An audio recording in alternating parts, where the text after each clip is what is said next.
nyaka bed kodwa chakruok nyaka giko. Migao mar lweny oyango ni kepo ma jolweny ochakore ayanga pacho ka e counties 47 duto. Jatend migao ma jolweny Soipen Tuya wacho ni chenro no dhi bedo e yo ma oyanga maratiro kendo mantiere thuolo ma nyaka luwe ratiro kod adiera.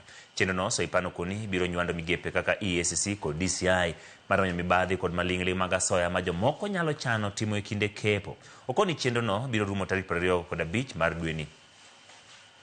The recruitment exercise is meant to help the KDF replenish its ranks.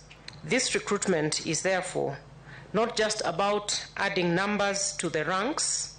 We are working very closely with other government agencies, namely the National Police Service, the DCI, the ESCC, as well as the NIS, to ensure a fair, transparent, and credible process. Kenyans are urged to reject and report any attempts of bribery or any form of undue influence.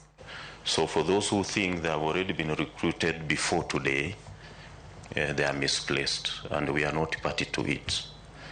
Whoever will be recruited after 25th, we will not be held accountable.